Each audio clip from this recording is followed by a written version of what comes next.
అలాగే రేపొద్దున జేజేఎం వర్క్స్లో అమరజీవి జలధార చేసేటప్పుడు నాణ్యత లోపించిన దీని మీద చాలా స్ట్రిక్ట్ అండ్ స్ట్రింజెంట్ పనిష్మెంట్ ఉంటుంది.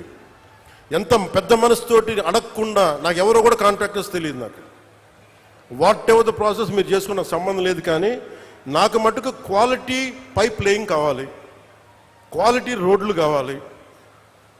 ఇది చాలా క్లియర్ కట్ ఇన్స్ట్రక్షన్స్ ఇస్తున్నాను పంచాయతీరాజ్ శాఖ ఉన్నతాధికారులందరికీ. ఎక్కడ కూడా మేము కల్పించుకోం. ప్రజలు ఏదైనా రోడ్లు బాగలేదని మీ దృష్టికి పట్టుకొస్తే పైపులు కానీ దయచేసి దాన్ని కరెక్ట్ చేయండి. అలాగే ఈ రోడ్లు వేసే పరిస్థితుల్లో మీరు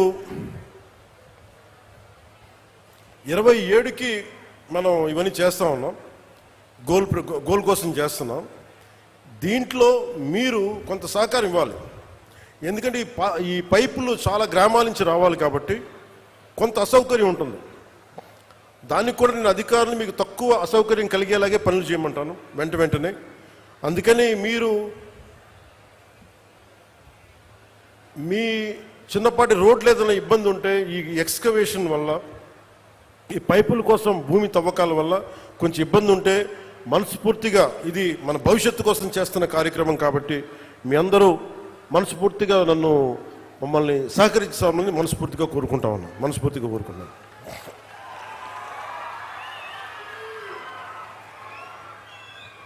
అలాగే మన రాజోలు వెళ్తే శివాలయానికి ఎదురు నేను చేయమన్నారు.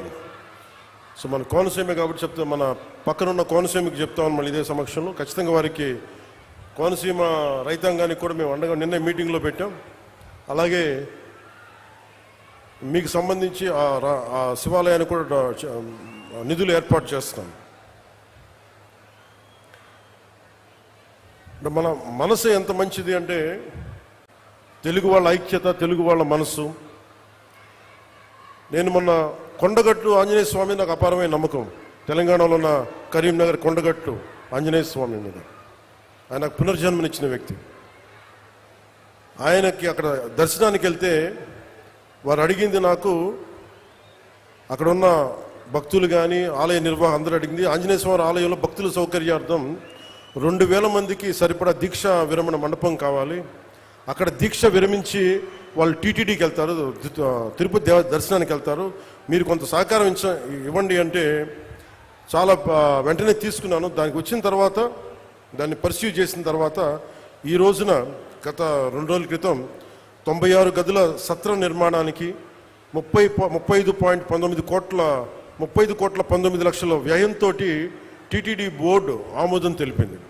దీనికి గౌరవ ముఖ్యమంత్రి శ్రీ నారా చంద్రబాబు నాయుడు గారికి, TTD chairman Shri BR Naidu గారికి, పాలక మండలి సభ్యులకి, అధికారులకి, అలాగే TTD executive officer Shri Anil Kumar Singhal గారికి, అడిషనల్ ఈవో శ్రీ వెంకయ్య చౌదరి గారికి, joint executive officer Shri Veerabrahmam గారికి, అలాగే ఈ ప్రాసెస్లో ఉన్న నిలబడ్డ టీటీడీ బోర్డు సభ్యులందరికీ, ప్రతి ఒక్కరికి, పాలనా మండలందరికీ పేరు పేరున నా మనస్ఫూర్తిగా నా హృదయపూర్వక ధన్యవాదాలు తెలియజేసుకున్నాను.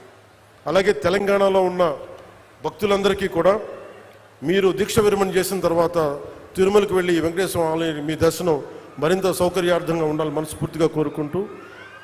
ఎందుకు అంటే ఇంకొకటి, కొంతమంది సామాజిక మాధ్యమాల్లో ఆంధ్ర డబ్బు మీకెందుకురా అని చెప్పి మాట్లాడుతూ ఉన్నారు. అది చాలా తప్పది. హైందవ ధర్మం ఎక్కడున్నా, భారతదేశం ఎక్కడున్నా, అది ఆంధ్ర ఇలా ప్రాంతీయతలు పట్టుకురాకండి. హైందవ ధర్మం ఎక్కడున్నా హైందవ ధర్మాన్ని కాపాడుకుంటుంది. అందుకని దయచేసి ఈ సూడో సెక్యులరిస్ట్ యాటిట్యూడ్ తోటో, ఇలాంటి వితండవాదాలతోటి మీరు ఇంకా చెడగొట్టకండి. ప్రాంతాలతోటి, ప్రాంతీయతలతోటి, కులాలతోటి, భాషలతోటి ఇంకా దేశాన్ని నాశనం చేసి కూర్చోబెట్టారు. ఇంక చాలు ఇలాంటి పిచ్చి మాటలను, ఇలాంటి వాదనలు ఆపి కొంచెం కన్స్ట్రక్టివ్గా ఆలోచించండి దయచేసి అందరూ.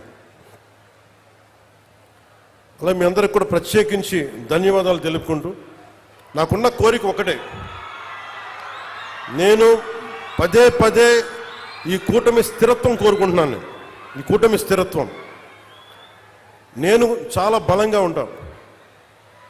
పోలీసు కూడా నిన్న అధికారి సీఎం గారు కూడా చాలా సెలవు ఇచ్చారు.